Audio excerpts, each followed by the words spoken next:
안녕하세요. 공울반야 열애장 제31강 진행하겠습니다. 불교가 추구하는 목표는 그 중생들이 견성성불하게 하는 것이 불교의 목적이다, 이렇게 볼 수가 있습니다. 그런데 중생들이 견성성불하기 위해서는 수행을 해야 되는데, 그것이 우리 궁울빛 아카데미에서도 얘기를 하고 있지만은, 가장 기본적인 원칙은 성명일치에 기초를 해서 수행을 해야 된다고 하는 겁니다. 그래서 성명일치라고 하는 것은 심신합이라는 것이고 심물일원하는 것인데, 여기서 성명이라고 하는 것은 우리가 이제는 불교에서는 우리 몸속에 보리수 나무에 그 보리가 심어져 가지고 열애장으로 심어져 가지고 자라 가지고 나무로 이 껍질이 썩어 가지고 씨앗이 움터 가지고 나무로 자라면 이게 보리수가 되는 거죠. 이 보리수가 될 때에 요 보리라는 씨앗은 사실은 마치 콩알과 같은 그런 거라는 거죠. 그래서 이거는 콩알과 같아가지고, 콩이라는 게 그러니까 우리가 땅콩 같은 걸 생각, 땅콩 같은 게 두 조각으로 돼 있잖아요. 이렇게 두 조각, 땅콩인데 두 조각이 돼 있어가지고 이렇게 콩을 심으면 이렇게 서로가 덩쿨을 이렇게 져가지고 이렇게 올라간단 말이에요. 그러니까 이와 같은 이치로 두 개. 그러니까 여기서 법성 원용 무이상 할 때 이상이라고 하는 것은, 이것은 콩알, 우리 콩알로 보면은 두 조각을 뜻하는 거예요. 이게 이상. 그래서 음양이라고 하는 겁니다. 그래서 이렇게 두 개가 꼬여 올라가는 거예요.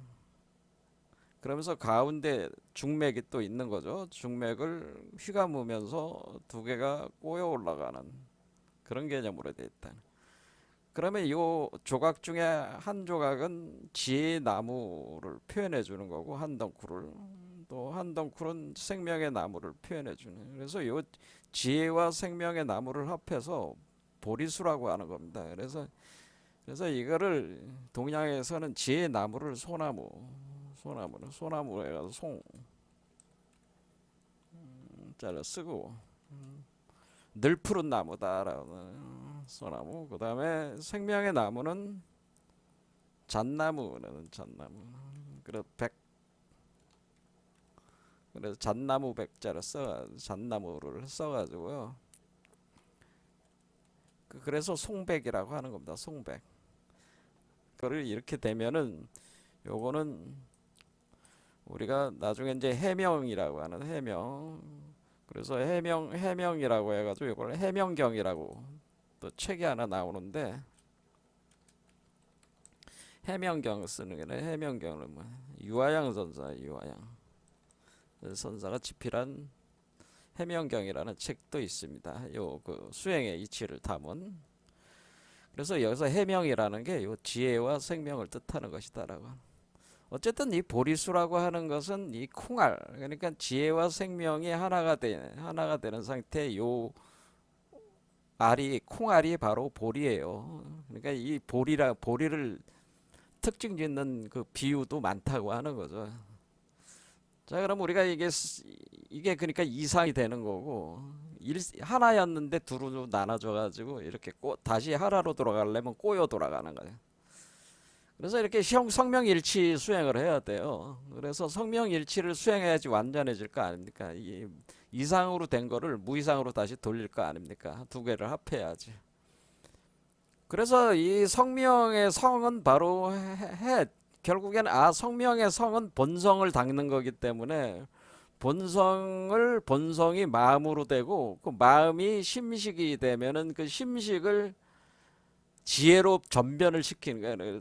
그러니까 우리가 마음을 지혜로 변화를 시키는 게, 그래서 우리가 이것은 성이라고 하는 것은 성공. 그러니까 이 성 위주의 수행법은 마음을 지혜로 전변시키는 수행법이다. 그러니까 지식의 나무를 타고 올라가는 수행법이다 해서 이것은 바로 성공이다, 이렇게 하는 거죠. 마음 수행이다라고. 그래서 여기서 주로 수행을 하는 거는 마음과 공에 대한 그거를 공부를 하는 거죠. 지혜력을 키워주는.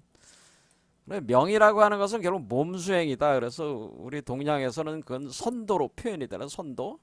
그래서 보통 우리가 이제는 단전호흡을 해가지고 호흡, 심식 호흡이죠. 그러니까 심식이라는 게 심식이 상이한다. 그러니까 마음과 호흡이 하나다. 서로가 서로에게 의지한다 해서 여러분들이 호흡을 가지고 외적 호흡과 내적 호흡과 미세 호흡과 극미세 호흡으로 이렇게 호흡을 점진적으로 진행하면서 여러분의 마음을 컨트롤 해가지고 그것을 귀경팔맥 운용을 시켜 나갈 때에 우리가 보통 귀경팔맥, 임동맥, 타통 해가지고 여러분의 척추선을 따라 돌아가는 동맥과 여러분의 안면 배 쪽으로 내려오는 인맥을 타통을 시켜서 이것을 반본환원하는 내단으로서의 금액 환단을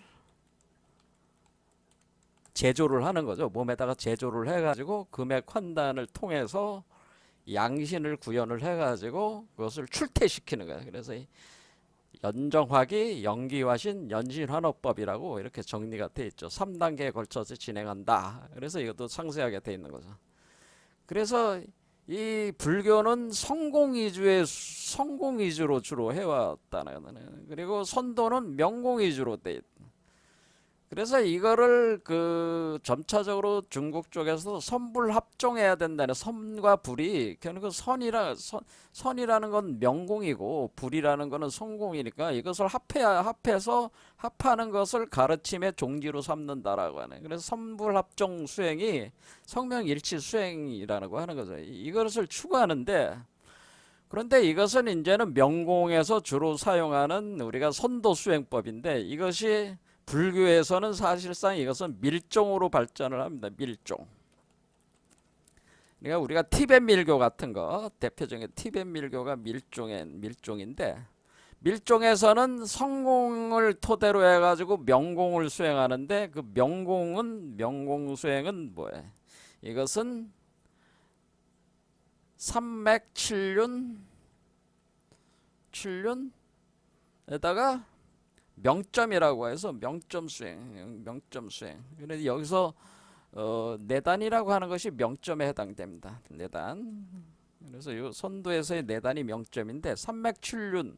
그러니까 여기 임동맥, 타통하고 기경팔맥, 삼맥칠륜. 그러니까 7개 차크라, 칠륜. 그리고 3개의 맥이 올라간다. 그래서 삼맥칠륜 요 수행으로 되는 요가 수행이죠. 요게 바로 요가 수행법. 그래서 이걸 다 합쳐가지고 이거를 요가 수행 체계를 수용을 해가지고 밀종에서는 이 선종과 성명 일치 수행법을 어떻게 고도화시키냐, 무상유가 딴뜨라라고 이것이 바로 아로따라 요가 딴뜨라라고 하는 딴뜨라 수행법이 하는 거니까, 밀종에서는 사실 성명일치를 지금 하고 있는 겁니다. 그래서 지금 수행법 중에서 제가 생각할 땐 가장 종합적으로는 밀종이 돼 있다 이렇게 봐도 되는 거예요. 그런데 여기서 뭐가 있냐면은, 우리가 불교는 성공 위주로 하고 선도는 명공 위주로 한다.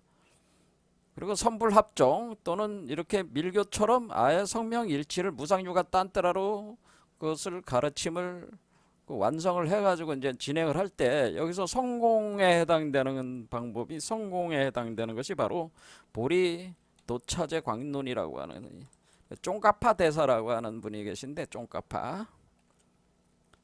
오늘날 뭐 달라이라마 있잖아요. 달라이라마 같은 분들이 다 이 쫑카파 대사가 세운 갤록파 출신들이다. 쫑카파 대사가 보리도 차제광론이라는 거와 밀종 도차제 광론이라는 게를 그 저수를 남기는데, 이 보리 도차제 광론이 바로 성공수행.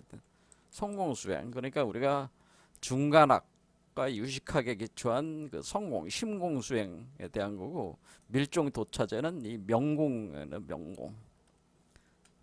그래서 이 쫑카파 대사는 그 보리도차제 광론은 성공을 먼저 완성을 하고 요걸 토대로 밀종을 수행을 해야 된다는 입장이고, 되게 그 우리가 수행에 나름대로 그 상당한 수준에 있으신 분들은 성공을 위주로 한다라도 성공. 우리가 이 선도도 점점 어떻게 갔냐면은 마음 수행을 기초로 한 뒤에 몸 수행으로 들어가야 된다. 그래서 성공을 7, 명공을 3 정도의 비율로 진행을 한다. 그러니까 성공이 먼저 토대가 확실히 잡히고 나서 명공에 들어가야지 우리가 사마 외도에 빠지지 않는다고 하는 거예요. 성공의 기틀을 확실히 하고 명공 수행을 해야 뭐 사마 외도에 빠지지 않는다. 그냥 명공을 무조건 해다가는 성공의 기틀이 없는 사람들은 명공을 하게 되면 각종 몸의 체험, 몸에서 일어나는 다양한 정신적, 신경적, 생리적, 심리적 체험들이 있는데 거기에 집착을 하게 되고 거기에 그 환상과 그 망상에 끌려 들어가 가지고 외도에 빠지게 되는.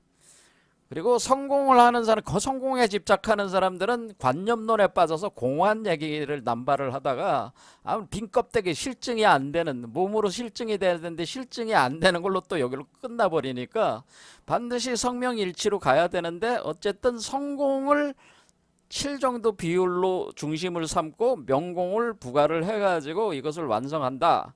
그럴 때 우리는 성공이 추구하는 거는 일단 도노라는 수행법에서는 뭐야?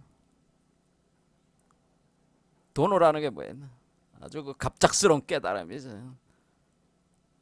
순간적인 깨달음이는 그러니까 이 성공이 쌓이면은 양적 축적의 질적 변환이 일어나는데 이게 지혜가 쌓이면은 지혜가 축적되면은 지혜가 양적으로 축적되면은 질적 변화는 법성을 관하게 되는데 그것을 견성이라고 하는데 이 도노 질적 변환 일어나는데 그것을 견성이라고 하는 건데 이 견성은 법성을 관하게 된다고 하는 거예요. 이때 법성을 관하게 됩니다. 그래서 법성을 체험하게 됩니다. 법성을 관하고 체험한다. 이때 법성을 체험할 때는 그 새벽에 그 가을 하늘의 새벽에 여명이 빛이 몸 안으로 쏟아져 들어오는 것 같은 그 법성을 체험을 하게 됩니다. 그러면 명공은 이걸 토대로 해가지고 법성을 체험하고 합일된 견성 상태에서 명공은 점차적으로 삼매 수행법을 해야 돼요. 삼매. 그러니까 우리가 이제 정의 쌍수 수행법으로 삼매 수행으로 들어가가지고 이것을 삼매 수행할 때 이것을 보통 우리가 그 점수 수행이다라고 그래요. 도노가 아니라 명공은 점수 수행을 들어가야 된다. 그러니까 우리가 명공을 제대로 하려면은 우선 법성을 관하고 법성을 자기 몸 안에서 어때요? 지혜로서 완전히 깨우침이 있어야지 견성이 돼야지 명공이 제대로 들어가는 거야. 그때부터 사실은. 그런데 대부분의 사람들이 이런 것이 없지 그냥 몸 수행한다고 뭐 호흡한다 뭐 담 만든다 뭐 이런 식으로 해봐야 그거는 사마 외도에 빠져서 미로를 헤매게 된다라고 하는 겁니다. 그래서 이것을 점수 수행, 그래서 우리가 수행법으로 굳이 나누자면은 이런 것이다라고 하는. 그래서 근데 왜 성철 선생은 성철 스님이라는 분은 왜 도노돈수라는 것을 얘기를 하느냐, 이거에 대해서는 나중에 설명을 하겠지만은 일단 도노 점수는 이렇게 수행법 그 분류 차원에서 이렇게 접근을 해볼 수도 있다 그런 거예요. 자, 그러면은 우리가 지금 우리 국물밑 아카데미에서는 또 성공 7, 명공 3 정도로 진행을 하는 겁니다. 성공. 그래서 일단은 마음에서 여러분들이 심공에 대한 이치를 터득하지 않으면은 이것이 터득되지 않는 견성이 안 된 사람들은 몸 수행을 함부로 하면은 안 된다고 하는 거예요. 자, 그런데 이 심공, 바로 이 성공을 잘 집중적으로 공부를 하는 것이 바로 우리가 불교 중에서도 교학에 의지 않고 마음 수련, 주로 하는 게 불교 중에서 바로 선종이라고 하는 선종. 그래서 우리가 육조당경을 지금 보는 거는 우리가 달마대사로부터 내려온 그 신법을 통해 가지고 이 선종이 발전을 하기 시작했으니까, 그래서 이 선종을 공부하는 이유는 뭐예요? 이 성공에 대해서, 성공을 닦는 행위에 성공을 닦아서 견성하고자 함이에요. 일단 도노를 이루고자 함이다라고. 성공을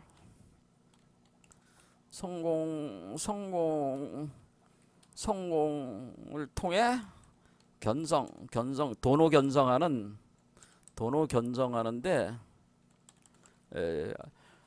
이 선종이라고 하는 그 불교의 그것은 도노 견성을 통해 성공을 통해서 도노 견성하는데 제가 볼 때는 상당히 현재로서는 가장 좋은 수행법이다라는. 그런데 제가 이 선종에서 제가 이 오늘날 이제 화두관하선이라고 하는 거는 저는 선종에서는 다소 이단적인 그런 개념이라고 생각하기 때문에 화두관하선을 저는 높이 평가하지는 않습니다. 그거는 높이 평가하지는 않고요. 그리고 원래 화두관하선이라고 하는 것은 그런 식의 자기적인 어떤 수행법이라고는 건 일단 자기를 하긴 해야 돼요. 수행을 하는데 해야 되는데 화두관하선은 따지고 보면 그것도 점수수행법이에요. 점수수행법. 그러니까 이게 다른 사람들이 그 선사들이 조사들이 깨달은 그 공안들을 가져다가 남이 깨달은 걸 가져다가 자기 걸로 삼아가지고 이렇게 한다는 건데, 그것은 제가 일단은 자기의 마음을 자기를 일으켜가지고 공안이라는 것에 일단은 마음을 걸고 거기에 그 마음을 한 점으로 모으고 그리고 의심을 통해서 지혜를 닦아 나가는 그런 방법인데, 그것이 일반 중생 이렇게 하는 데는 그다지 좋은 효과를 발휘하는 방법은 아니다. 저는 당소 화두관하선에 대해서 저는 비관적이다라고 하는, 별로 그렇게 높게 평가하지는 않는다고 하는 겁니다. 지금 중생들에게는 잘 안 맞는다라고 하는 게 제 입장이에요. 지금 현재 중생 상태에서 중생들의 상태에는 잘 안 맞는다. 이게 우리는 방편을 써야 되는데 방편이 효과가 별로 없다. 투입하는 에너지에 비해서 효과가 별로 없다는 게, 결과가 별로 없다는 게. 그러니까 우리가 이 화두관하선으로 득도한 화두관하선으로 견성성분을 한 사람이 거의 없다고 하는 거예요. 하두관하선이 출현한 이후에 하두관하선 수행법으로 견성성분한 사람이 거의 없다. 이거는 제 얘기가 아니고 보통 공부하시는 분들의 견해입니다. 화두관하선으로 견성성분한 사람이 거의 없는 게 아니라 없는 거예요. 왜냐면은 우리가 이 견성은 했는지도 모르지만은 성불이라고 하는 것은 이 몸으로 이게 드러나야 되는 거잖아요. 반드시 기맥의 변화가 있어야 되고 몸 자체가 변화가 있어야 되고 보신과 화신이라는 삼신체계가 이것이 실제적으로 물질적으로 구현이 돼야 되는데 그거를 보여주는 사람이 없기 때문에 뭐 하두관하선 가지고는 답이 없다라고 볼 수밖에 없는 거죠. 이게 너무 어려운 수행법이고 효과성이 별로 없다라고 하는 그런 얘기입니다. 그런 방향으로 요즘에 흘러가고 있는 걸로 알고 있습니다. 그래서 저는 뭐냐면 화두관하선 출현 이전의 선종에 대해서 우리는 좀 깊이 공부를 해서 그때는 아주 살아있는 어떤 그런 심과 공에 대한 이치를 밝힌 그 조사들이 많기 때문에 화두관하선이라는 대종고라는 사람이 화두관하선님이 주류가 되기 전에 조사들의 가르침은 상당히 우리가 선종계열에서는 상당히 우리가 마음 공부하는데, 그렇죠? 이 성공을 하는데 굉장히 중요하다라고 하는, 들으시면 된다 이거지. 자, 그러면 우리가 이제는 육조해능을 이제 다룬 거는 여기에 이제는 지난 시간에 이어서 보면은 육조해능이라는 분이 이제 우리가 성철 스님이 쓴 도낭본 육조단경에 있는 내용을 보면은 이 육조단경이 이제는 하면은 여기 7부 그러니까 32장 정도로 돼 있는데 앞에 6장까지는 이 육조 해능에 대한 이야기, 그러니까 득도할 때까지, 그래서 이게 그 자기가 육조가 될 때까지, 그리고 육조로 활동하기 시작하기 전까지의 그거를 이제 담고 있는 그게 내용이 지난 시간에 이제 얘기를 한 거죠. 그 중에서 첫 번째 뭐였냐면은 이 육조 해능이라는 분은 원래 그 나무꾼인데 아무것도 모르는 그 일자 무식쟁이가 나무꾼인데 어느 날 그 나무를 해다 둔 집에 그 사람이 그 금강경을 읽는 소리를 듣고 굉장히 그 어떤 자신의 그 굉장히 몸과 마음이 청정해지면서 자신이 불가와 인연이 있다는 생각을 하게 되고, 그래서 자기가 그 이 공부를 하기 위해서 그 사람한테 이제 물어가지고 와 오조 홍인이라는 분이 이제는 그 금강경을 통해 가지고 사람들은 이제는 그 법을 전수를 하고 있다라고 하는 가르침을 전수를 하고 있다는 얘기를 듣고 홍인대사를 이제 찾아간 거죠, 오조를. 근데 오조를 찾아가서 오조와 대화를 하는 중에 오조가 홍인이 해능이 상당히 탁월한 인재라는 걸 이제는 감을 잡고 일단은 그 방앗간에 가서 일을 하게 했죠. 그 다음에 오조 홍인이 그 사람들을 그 모아가지고 그 와서 이제 거기 밥 먹으면서 밥 먹고 똥 싸고 하면서 거기서 공부하고 있는 사람이 한 1000명 정도 되는데, 이 사람들 중에서 자기를 이을 만한 제자에게 이제는 자기 의발을 전수해서 육조로 삼아야 되는데, 그것을 이제 판단을 하기 위해서 그 시들을 하나씩 지어오라고 그랬잖아요, 개송을.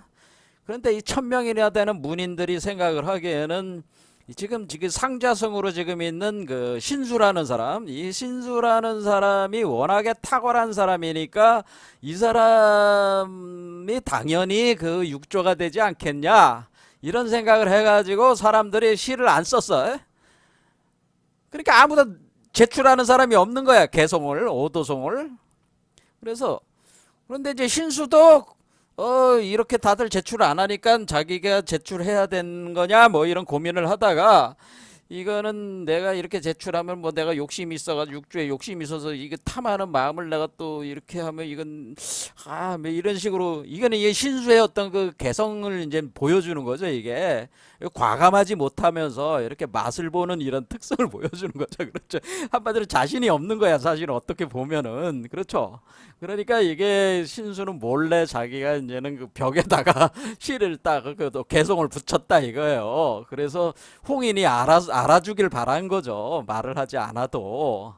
그러니까 그 홍인이 그 시를 보고 야 이거 대단한 시니까 이거 다들 외워가지고 공부를 하라고 하고 신수에게 를 불러가지고 네가 쓴 시냐 하니까 제가 쓴 겁니다. 그러니까 너는 이 시를 보니까 이 개송을 보니까 그 문 앞까지 갔는데 들어가지 못했어. 문 열고 들어가지는 못했어. 그런데 상당히 탁월하긴 하다. 다시 한번 개송을 하나 지어와라. 그걸 보고 내가 육조를 너한테 의발을 전수하든지 내가 하겠다 했는데, 신수가 그냥 그 머리를 싸매고 생각을 해도 개송이 생각나지 않았어요. 그렇죠. 다시 제출을 못했어. 자, 신수가 써놓은 그 개송, 이게 그 오도송이라고 하는 건데 자기 나름대로 깨달았다고 하는 거를 이제 써놓는 거죠. 여기 신수 개송을 보겠습니다. 몸은 보리수요 마음은 밝은 거울과 같다. 때때로 부지런히 털고 닦아서 티끌과 먼지를 묻지 않게 하라. 이게 신수의 시였단 말이야. 근데 이거는 문 앞까지 갔는데 문 안으로 못 들어갔다. 그렇게 홍인이 그런 게. 근데 해능이 이제는 그걸 이제는 사람들 보고 이제 홍인이 신수시를 외우라고 했으니까 방앗간에 있던 그 해능에까지 이제는 나름대로 어찌어찌 알려주게 돼가지고 해능이 한번 그 시를 보자고 해서 이 일자 무식쟁이니까 이 글을 아는 사람을 대동하고 간 거예요. 그 벽을 가서 보니까 시가 써여 있어. 그러니까 해능이 보니까 이 깨달음을 얻은 사람은 아니야. 이때가 바로 해능이 방앗간에서 일어난 지 8개월밖에 안 돼. 그러니까 나무꾼으로 생활하다가 와가지고 8개월 만에 그냥 본 거죠. 그렇죠. 홍인을 만난 게 지금 8개월밖에 안 된 거지 사실은 이게. 그래서 공부를 직접 배운 것도 아니고 방학간에서만 일을 했으니까 뭐 공부할 데가 어디 있겠어요. 그렇죠. 그러니까 보니까 해능 입장에 해능이 볼 때는 이거는 이거는 깨우침이 깨우친 그 개송은 아니야. 그래서 자기가 거기다가 글을 아는 사람한테 여기다 시를 하나 써달라고 해서 써 붙이고 또 그 밑에다가 다시 또 개송 하나 더 붙여달라고 해서 붙였어요. 그래서 뭐라고 썼냐면은 보리는 본래 나무가 없고 없다. 밝은 거울 또한 받침대가 없다. 불성은 항상 청정하거늘 어느 곳에 티끌과 먼지가 있겠냐. 마음은 보리의 나무요 몸은 밝은 거울의 받침대다. 밝은 거울은 본래 깨끗하나니 어느 곳에 티끌과 먼지에 물들리오. 이렇게 됐습니다. 번역을 하면 이런데 위에서 신수시에서 여기서 잘못된 거는 몸은 보리수요 마음은 밝은 거울 받침대라고 하는 게 맞죠. 왜냐면은 이게 지금 쉬며 명경대라고 했으니까 대자가 있잖아요. 그러니까 겨울 받침대로 이거 번역하신 분이 잘못 번역하신 것 같아요. 그러니까 이제 거울 받침대가 같다라고 하는 거예요. 그래서 이제 이 두 개의 시를 가지고 이제 이치를 이제 오늘 설명을 하려고 했던 거예요. 그런데 이제는 신수는 뭐라고 그랬냐? 결국에는 이 여기를 부지런히 털고 닦아서 티끌과 먼지 묻지 않게 하라. 그러니까 어쨌든 마음이라고 하는 것이 그 밝은 거울을 담고 있는 대니까, 그러니까 이게 마음이라고 보면은 그것을 먼지가 있다, 티끌이 있다, 그것을 묻지 않게 하라. 그러니까 여기는 뭐야? 우리가 일반적으로 우리가 수행한다는 거에 일반적인 관점을 얘기한 거예요. 수행이라는 거는 우리가 이 티끌과 먼지가 결국 번뇌야, 번뇌. 우리가 이 객진번뇌 아니겠습니까? 그러니까 우리가 객진번뇌, 우리가 거울이 있는데요. 거울은 아주 원래 청정한 거울입니다. 거울이 있는데 거울에 먼지와 티끌이 쌓였습니다.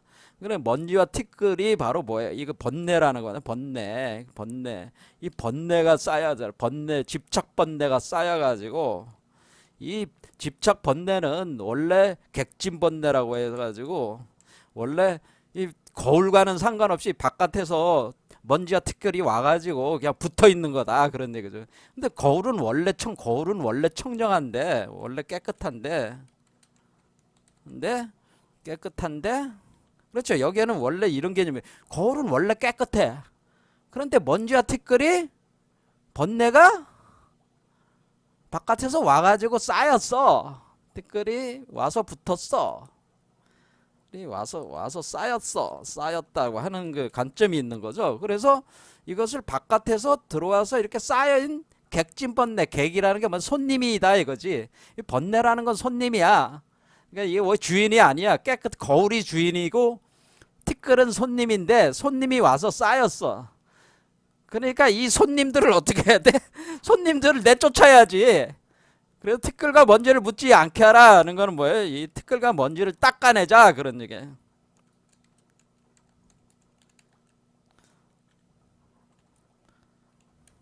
닦아내자. 이런 얘기죠. 그러면 여러분들이 생각할 때, 이거 당연한 얘기 아닙니까? 이거 맞는 얘기 같은데? 이렇게 생각할 수 있잖아요. 보통의 인식이 그렇다는 거지. 자, 그러면 닦아내면은, 깨끗해지는 거 아닙니까? 이게 이제는 보통의 수행하는 사람들의 생각이다, 이거야. 이게. 지금 신수가 쓴 이거는 특별할 게 없는 시에, 그렇죠. 그냥, 맑은 거울은 원래 깨끗한데 그냥 기존의 불교 이론을 가져다가 시를 만든 거야. 그러니까 그 번뇌가 객진 번뇌니까 외부에서 티끌과 먼지가 와서 쌓였으니까 그걸 닦아냅시다. 닦아내야 됩니다. 그런 수행, 그게 수행입니다. 그래서 수행을 해야 합니다. 수행을 해야 합니다. 이런 거죠. 그러면 뭐예요? 닦아내는 것이 수행이죠.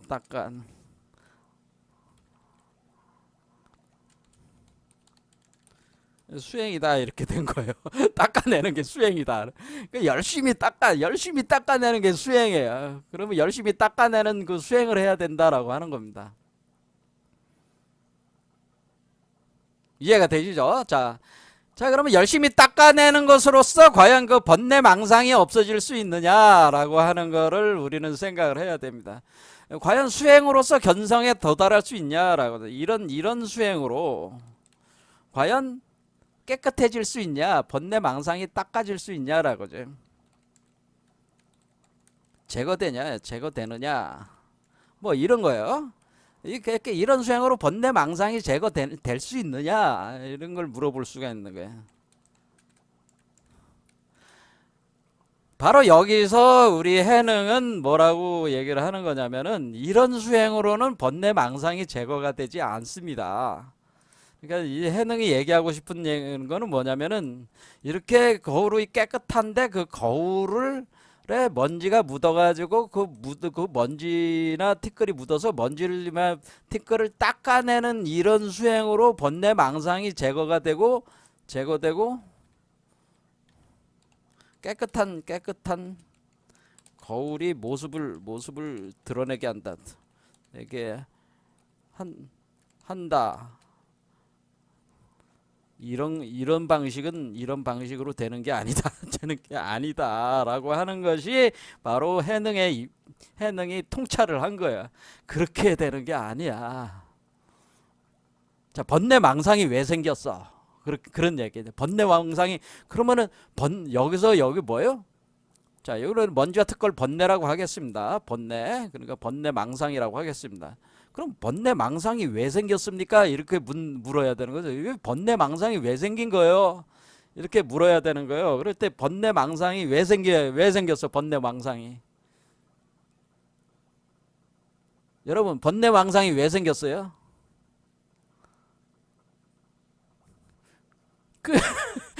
왜 객진번뇌가 생긴 거야? 왜 이렇게 이게 손님처럼 들어 티끌과 먼지가 앉은 거야? 그게 닦아내면 되는 거 아니야, 그거? 객진 번뇌니까 닦아내면 되잖아요. 근데 왜 그걸로 안 되는 겁니까? 그런 방식으로 안 되는 거예요? 이런 거죠. 그러니까 선종에서는 뭐라고 하는가, 이런 방식으로 거울이 깨끗해지는 게 아니라는 거예요. 결론적으로. 그러니까 우리가 여러분들이 수행으로 견성하는 게 아니다라는 걸 알 수 있어요. 수행으로 견성하는 게 아닙니다. 이런 수행으로 견성하는 게 아니다, 이러는 겁니다. 자, 이런 거는 어디서 이제는 또 이게 나오냐면, 거울에 대한 얘기가 마전작경이라는 게 있으면, 마전작경. 제가 이제 예를 들기 위해서 마전작경.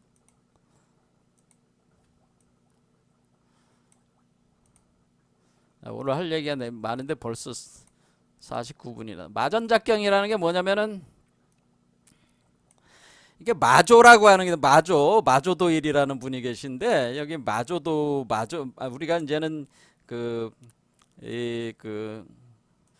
6조 이후에 5가지 종파가 나왔다고 그랬잖아요. 그럴 때 유황종, 임재종, 조동종, 운문종, 법안종 5개가 나왔는데, 여기서 유황종 계열의 남학회양이 바로 다음에 마조도일이라는 사람이 등장을 합니다. 조사가 유황종에서. 그럴 때 이 마조도일이 굉장히 유명하신 분이, 근데 마조도일에 관련된 그 얘기가 있습니다. 그래서 남학회양이 이제 스승이 되는 거죠. 남학회양이 마조도일과 만나게 됐습니다. 만나서 이때 마전작경이라는 거는 뭐냐면은, 요 전자 있잖아요. 전자가 벽돌이나 기와를 뜻하는 거예요. 그러니까 요 마자가 갈마자거든요. 그러니까 벽돌이나 기와를 갈아서 거울을 만드다. 나라는 그런 일종의 그 이야기가 있는 거죠. 이게 마전작경은 남학회양하고 마조도일 사이에, 남학회양이라는 분이 이제는 그 6조 회능의 제자격이죠. 이 제자가 이제는 유황종을 세우게 되는데, 거기서 남악회양에서 마조도일이 이제는 출연을 하게 해서 이 마조도일이 굉장히 유명한 사람이에요. 그래서 마조도일이 이제는 그 뭐 구자불성이라고 해가지고 그 개에는 불성이 있습니까 없습니까? 그거에 대한 그 화두와 관련돼 있었잖아요 과거에 말씀 때. 근데 이 마조도일하고 이제 만나가지고 마조들이 남악회양이라는 분이 이렇게 얘기를 하는 거예요. 자 들어보세요. 이때 이제는 그 남악회양이 이제는 마조도일과 만났는데 딱 보니까 마조도일이 상당히 그 인물이야 법기라고 하는 거죠. 이 친구는 나중에 조사가 될 만한 자질이 있는데 마조도일이 좌선하고 있습니다. 좌선하면서 돌을 닦고 있다 이게. 그러니까 남악회양이 뭐 하고 있냐. 그러니까 그 좌선에서 뭐 하려고 하는 거냐? 좌선에서 뭐 하려고 하냐? 그러니까 뭐 하려고들이 부처가 되려고 하는 거죠. 합니다. 이렇게 얘기하니까 뭐라고 하냐면 해양이 벽돌 귀화 이걸 가져다가 거기 절간이니까 벽돌 귀화를 가져다가 갈았어요. 벽돌 귀화를 가져다 옆에서 갈아댔다는 거죠. 갈아댔다. 그러니까 마조가 아니 그 남악회양이 왜 스승이 해양이 벽돌 귀화를 가져다가 옆에서 갈아대니까 이게 황당하잖아요. 벽돌을 갈아서 뭐 하려고 합니까? 이렇게 벽돌을 갈아서 뭐 하려고 합니까? 이렇게 하니까 벽돌을 갈아야 그 갈아서 뭐 하려고 그래? 이렇게 할 때 우리는 뭐 하려고 합니까? 이렇게 하니까 갈아서 거울을 만들려고 하다.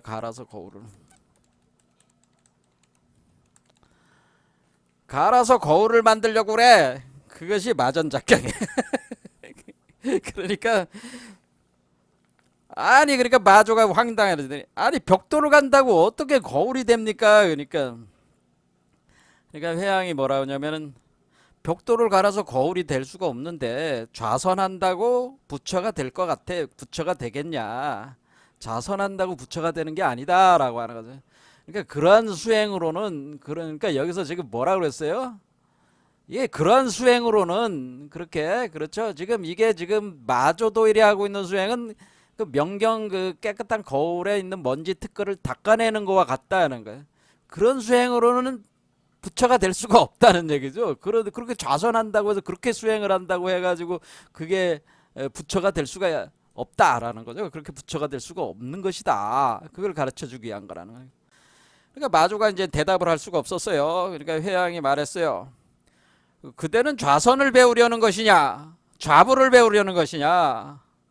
만약 좌선을 배운다면 선을 안고 눕는 것, 선이라고 하는 것, 좌선한다는 것은 안고 눕는 것이 아니고, 만약 좌부를 배운다면 부처는 정해진 상이 있는 것이 아니다라고 하는. 부처는 정해진 상이 있는 게 아니다. 이런 말이 자주 나와요. 금강경에도 상을 상으로 보지 않으면 열애를 볼 수 있느니라 그런 표현이 있는데 그와 비슷해. 부처는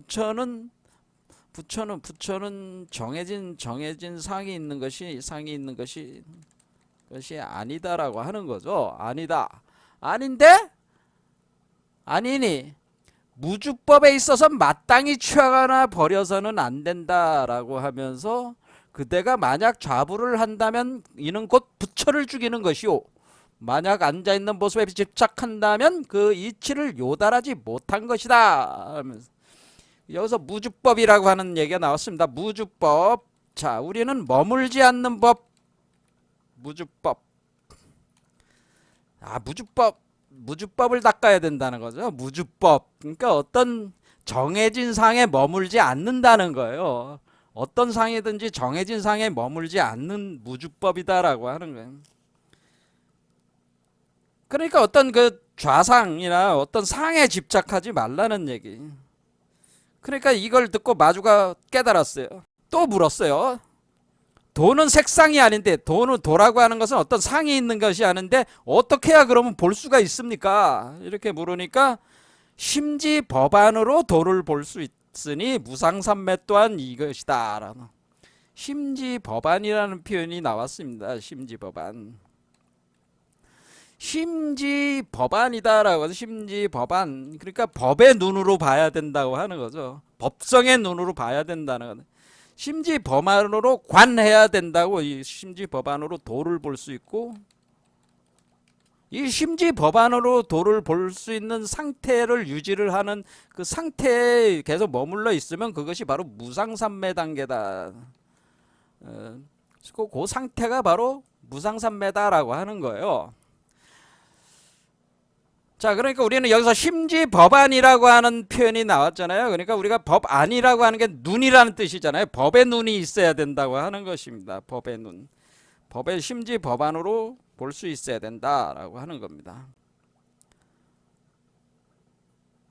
자, 그러면은 여기서 우리가 여기서 보겠습니다. 자, 그러면은 우리가 무주법이라고 하는 것이 이제는 뭐냐면은 해능과 이게 이 개념이 같은 거예요. 해능은 뭐냐면은 해능이 깨우침을 얻은 게 그 뒤에 이제 나오지만은 응무소주 이생기심이다라고 하는 표현이 있습니다. 그러니까 어떤 머물지 않는다고 하는 거예요.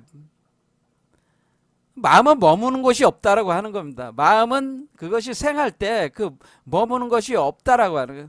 그러니까 어떤 상 자체에 항상 머무는 게 아니다라고 하는 거예요. 그러니까 마음은 뭐예요?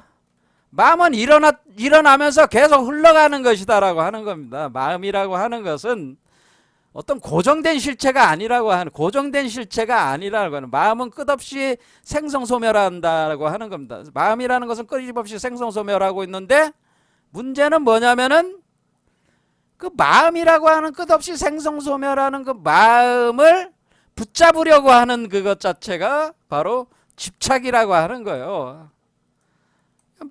마음이라는 것은 뭐 계속 마음이 움직이잖아요. 그렇죠? 마음이 계속 일어나고 계속 생기고 사라지고 생기고 사라지고 하면서 계속 이렇게 움직이고 있는데 이 마음이라는 것은 흘러가는 거죠. 흘러간다는 거죠. 계속 흘러가는 거죠. 생성소멸한다는 생성소멸하면서 끝없이 흘러간다는 거예요. 이렇게 흘러가는 거와 같은 것인데 마음이라는 게 원래 이런 건데, 그런데 우리가 여기서 뭐가 문제냐면은 마음이라는 게 이렇게 끊임없이 흘러가는 거니까 이미 지나간 마음은 붙잡을 수 없고 앞으로 올 마음은 볼 수 없다. 그러니까 현재는 없고 그런 얘기가 나오는 거예요. 그러니까 마음이라는 게 이렇게 생성소멸하면서 끝없이 흘러가고 있어.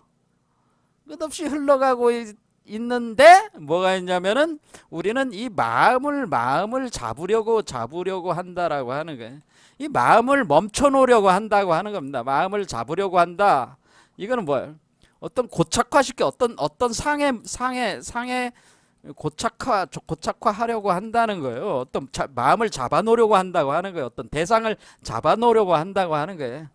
대상을 소유하거나 어떤 애착과 집착을 가지고 그 대상을 마음을 고정화시키려고 한다고 하는 거예요. 이것이 바로 집착이라는 거예요. 자, 그러면은 여기서 이제는 이렇게 봅니다. 그러면 먼지와 티끌이라고 하는 번뇌망상은 마음입니까? 마음이 아닙니까? 이렇게 볼 수 있는 거죠. 그러면은 번뇌망상은 마음인가요? 아닌가요? 번뇌망상도 마음이죠. 근데 마음이죠. 번뇌망상은 마음이죠. 그렇죠? 번뇌망상이라는 마음이잖아. 망상이잖아요. 번뇌를 일으키는 망상이잖아. 상이잖아. 어쨌거나 상이잖아.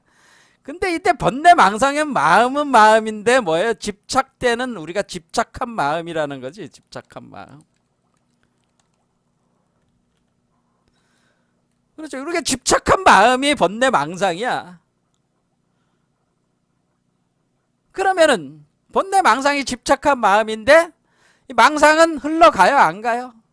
이것도 흘러가는 거잖아. 생성소멸에는. 그렇죠. 망상이 항상 있는 건 아니잖아요. 계속 있다가 또 쓰러져 가잖아요. 그렇죠. 원래 번뇌망상은 본질적으로 마음이야. 그러니까 그럼 청정심이라는 것도 마음이다라는. 그 마음이라고 하는 것은 그러니까 번뇌망상이든 청정한 심이든 청정한 마음이든 망상이든 청정한 마음이든 그러니까 더러운 마음이든 깨끗한 마음이든 그 마음은 더러운 마음이든 청정한 마음이든 그냥 흘러가는 상이다라고 하는. 그냥 흘러가는 거야. 그냥 생성소멸하면서 흘러가는 거야. 그냥 계속 흘러가는 거야. 문제는 더러운 마음이 된 거는 우리가 집착하기 때문에 그런 거예요. 그러니까 원래 청정한 마음에 집착을 하니까 더러운 마음이 된 거야. 그러니까 역으로 따지면 어떻게?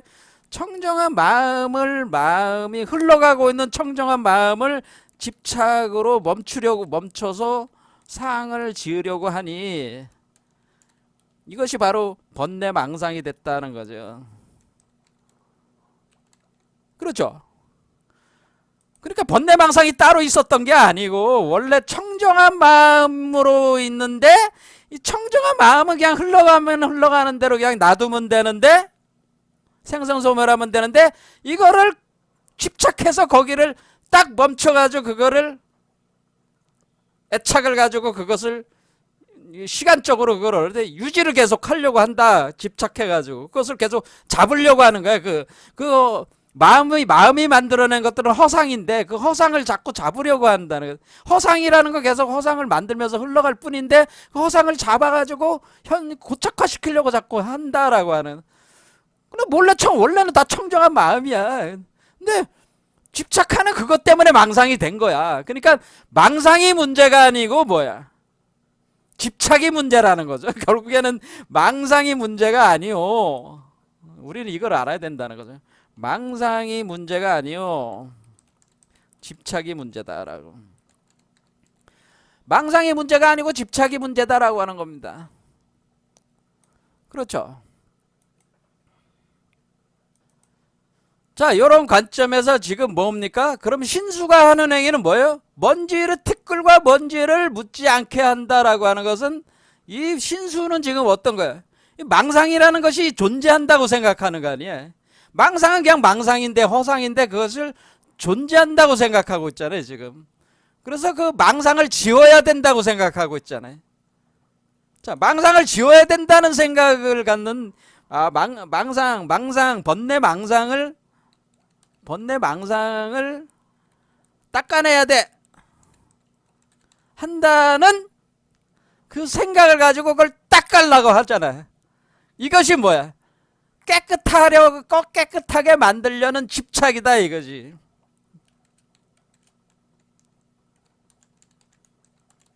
이 깨끗하게 만들려는 집착, 이것도 집착이죠. 그러면 신수가 하는 방법 가지고는 이것을 벗어날 수 있어요, 없어요? 없죠. 왜? 망상에 집착을 하지 않아야 되는데 망상이 티끌과 먼지를 닦으려고 할 때 그 마음이 티끌과 먼지에 집착을 갖게 되고 티끌과 먼지를 우리가 관하게 되고 티끌과 먼지를 보게 되고 티끌과 먼지를 지워야 되겠다는 생각을 갖고 그것을 깨끗하게 만들어야 되겠다는 생각을 갖게 되고 그렇게 하면서 깨끗함에 대한 또 집착이 생겨. 그렇죠. 그런 깨끗함에 대한 집착. 더러움을 없애서 깨끗해져야 된다라는 그 집착심으로 이 티끌과 먼지가 없어지겠어? 안 없어지게? 안 없어지죠. 더 진해지는 거야. 깨끗하게 하려고 하면 할수록 더러움이 더욱더 뚜렷하게 보이는 거야. 그러니까 이거는 뭐야? 내가 이거 청정하게 하려고 하면 할수록 그 더러움이 뚜렷해진다라는. 그러면 그 더러움이 뚜렷해지니까 이 사람은 깨끗한 가운데 그 더러움을 못 참는 거죠. 그 더러움을 참을 수 없다는 거예요. 그렇죠. 그 더러움이 참을 수가 없어서 이 깨끗함에 대한 집착이 일어나 가지고 그 더러움을 참을 수가 없는 그 또 번뇌가 또 일어나는 거죠. 그렇지 않겠어요? 이게 신수의 수행법은 신수의 이런 거 가지고는 이게 답이 없다고 하는 것을 왜 해능은 알았던 거죠. 해능은 알았어. 그래서 이거는 깨달은 것이 아니다. 이렇게 깨끗함에 대한 집착이 오히려 그 번뇌망상을 더욱더 뚜렷하게 만들고 깨끗함에 대한 집착이 그 더러움을 더욱더 명확하게 드러냄으로써 그 사람 자신은 그 집착, 그 양면성 속에서 그 분별지, 그러니까 깨끗함과 더러움이라는 이 분별 상황에 대한 그게 갇혀버리는 거죠. 갇혀가지고 그 안에 갇혀가지고 또 그것 자체가 하나의 망상을 구성을 해가지고 이 사람을 도를 닦는 깨달음을 추구하는 깨달음의 망상을 일으킨다. 깨달음 망상, 깨달음에 대한 집착, 깨달음에 대한 망상을 또 구성을 하게 된다라고 하는 겁니다. 그러면 해능은 그럼 그걸 어떻게 해야 됩니까? 답은 아까 무주법. 이 무주법이라는 마조도일이 여기서 나오는 무주법, 응무소주 이생기심이라고 하는 것이 바로 그 약이라고 하는 겁니다. 이걸 해결하는 방법이라고 하는 겁니다. 그럼 응무소주, 그 무주법이 도대체 뭐고 응무소주 이생기심이 도대체 뭐냐라고 하는 이것이. 자, 그래서 우리는 여기서 이제 거울 얘기가 이제 나왔기 때문에 이제 거울 얘기를 이제 계속 파고 들어야 되는데요. 이 거울에 대한 이치를 아는 게 굉장히 중요해요.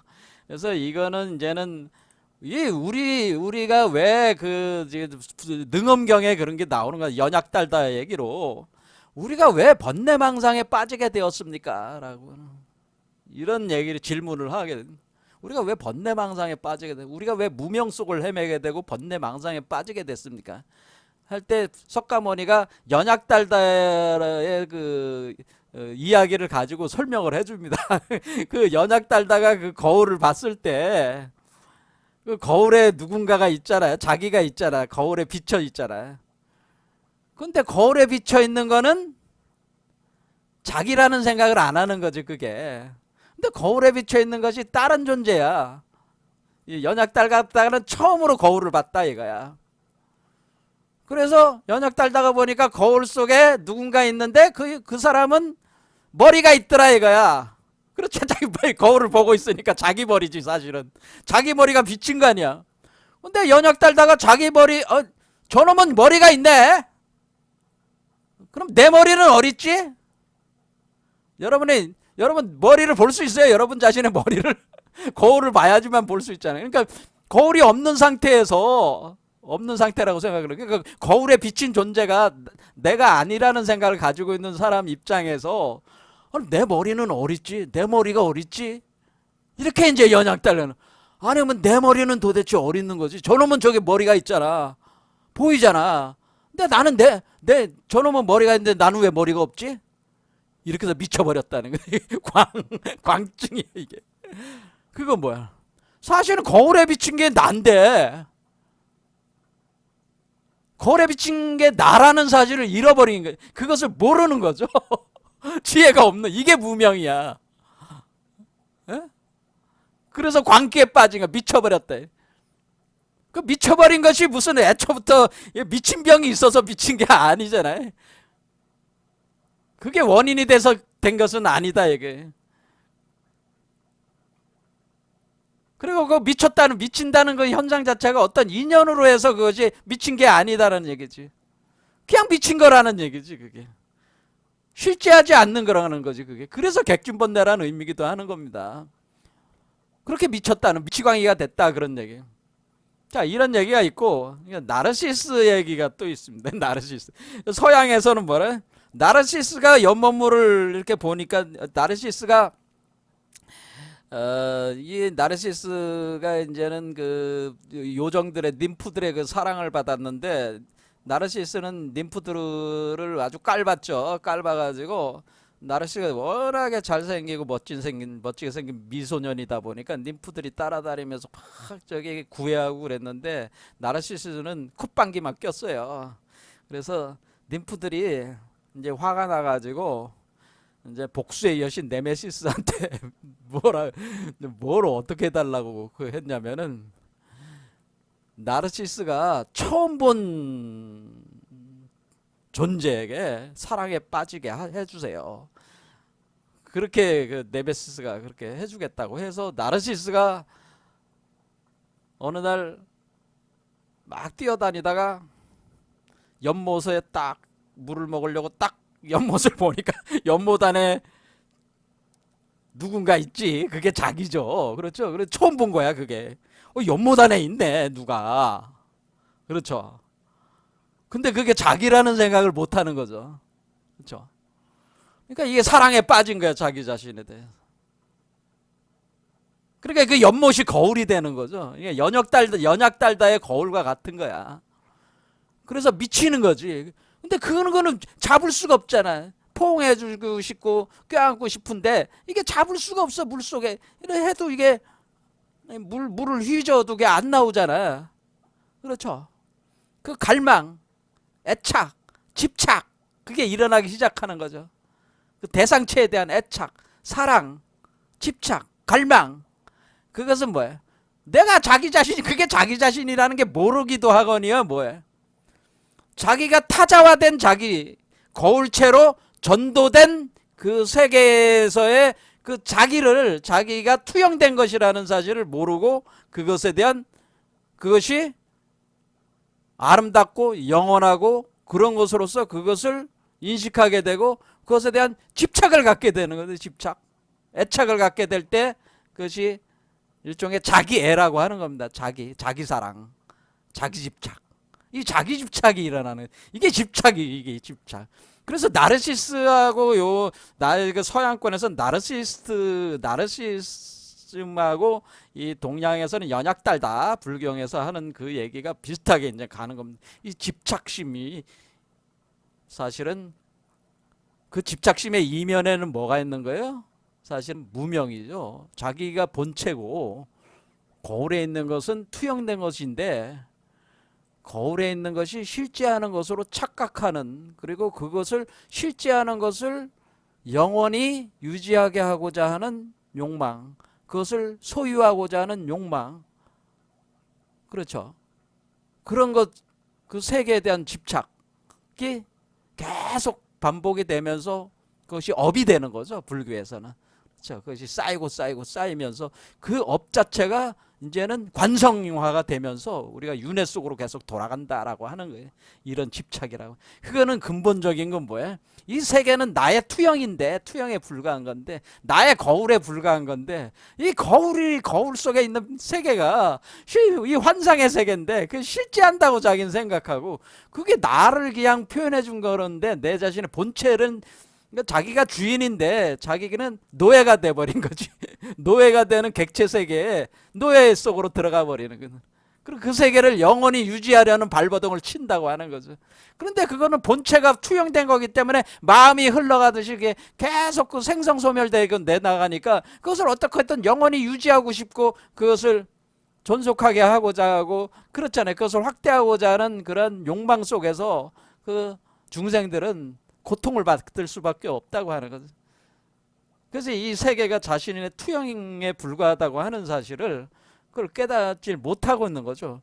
번뇌망상도 결국 뭐예요? 자기 자신의 투영이죠. 다 투영이야. 청정심도 자기 자신의 투영이야. 자, 그러니까 우리는 번뇌망상은 우리 청정심 중에서 우리가 집착을 갖게 된 그 청정심이 망상이 된 거죠. 그래서 집착을 갖는다는 건 뭐예요? 계속 그 상태를 상을 만들어서 유지를 하려는, 그래, 텀을 유지를 하려는 그런 특성이 있다고 하는 거예요. 시공간적으로 그 유지를 하려는 그 특성, 집착 때문에 이 세계가 구성이 되고 윤회 세계가 만들어진다고 하는 것을. 자, 이런 부분들은 다음 시간에 이 거울의 이치를 좀 더 깊이 이해를 해야지만이, 그러면 이 세계가 나의 투영에 불과하다라고 하는 그것을 이제 깨닫고 그 집착을 버려야 되는 거죠.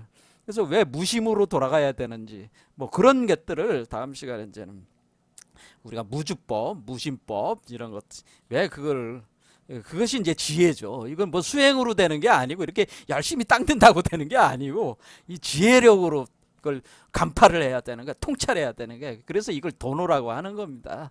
오늘 여기까지 하겠습니다. 감사합니다.